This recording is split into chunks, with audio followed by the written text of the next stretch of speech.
എന്നാലും ദിവനിങ്ങനെ പേടിച്ച് നിലവിളിക്കാൻ വേണ്ടി എന്തായിരിക്കും കണ്ടത്? അച്ഛനെ വ്യക്തമായിട്ട് കണ്ടതാ, അവിടെ ഒരാള്.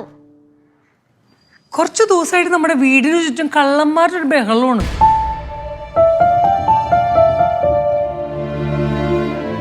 ഇതങ്ങനെ വെറുതെ വിടാൻ പറ്റില്ല, എന്തായാലും പോലീസിനെ അറിയിക്കണം.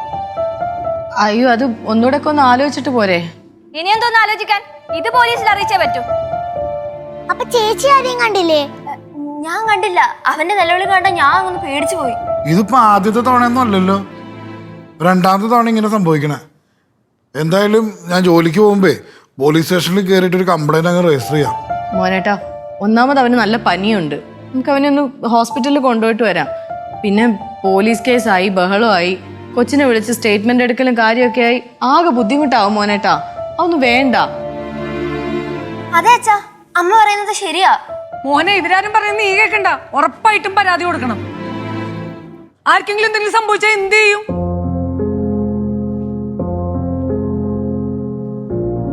ഇനി അഥവാ കേസ് സ്ട്രോങ് ആവുന്നില്ലെങ്കിൽ എന്റെ 10 എന്റെ മാല കാണാതെ പോയി എന്നിട്ട് പറഞ്ഞേക്ക്. ആ, എന്നാ പിന്നെ കൊച്ചിനെ കൊണ്ട് ആശുപത്രി പോ.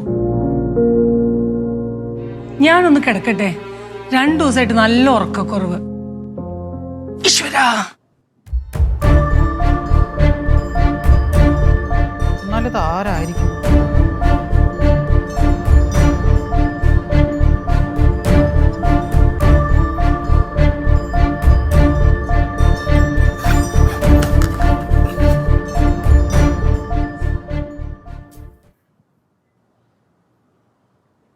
ഹലോ, എടാ നീ എന്ത് പണിയാ കാണിച്ചേ?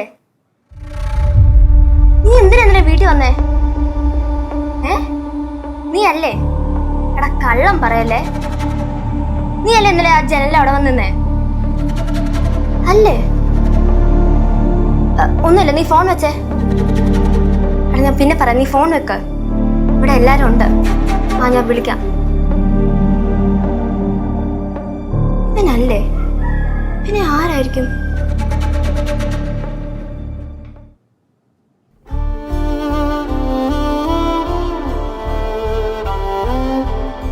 ആവണി, ആ, നീ എന്തിനാ ടെൻഷൻ അടിച്ചിരിക്കണേ? എനിക്ക് ടെൻഷനൊന്നുമില്ല. നിന്റെ മോൻ കണ്ടാ അറിയാ ടെൻഷൻ അടിച്ചിട്ടാണോ ടെൻഷൻ അടിക്കാതാണ് നിൽക്കണെന്നുള്ള കാര്യം. നിങ്ങൾക്ക് വെറുതെ തോന്നുന്നായിരിക്കും. പിന്നെ തോന്നുന്നു. ഇത് ഞാൻ പറഞ്ഞില്ലേ, നീ ടെൻഷൻ അടിക്കാണ്ടിരിക്കുക. നമുക്ക് എന്തായാലും പോലീസിൽ വിവരം അറിയിക്കാം. അതാകുമ്പോ അവരാളെ പെട്ടെന്ന് കണ്ടുപിടിച്ചോളും. പിന്നെ അടുത്തത് ഒട്ടനെ നമുക്കൊരു CCTV വീട്ടിൽ വെക്കണം. എൻ്റെ മൊബൈലിലൂടെ എന്നെ വക്കീലിനെ ഒന്ന് വിളിക്കട്ടെ.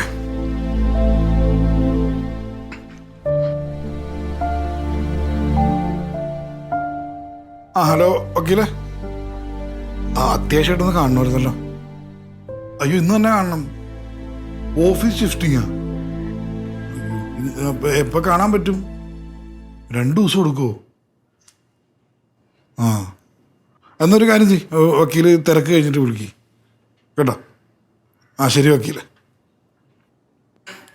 വക്കീലിനെ വിളിച്ചതാ പോലീസ് സ്റ്റേഷനിൽ പോകാൻ വേണ്ടി. വക്കീൽ തിരക്കില്ല, 2 ദിവസം എടുക്കുമെന്ന്. കുഴപ്പമില്ല, ഞാൻ ഒറ്റയ്ക്ക് പോലീസ് സ്റ്റേഷനിൽ പോയിക്കോളാം.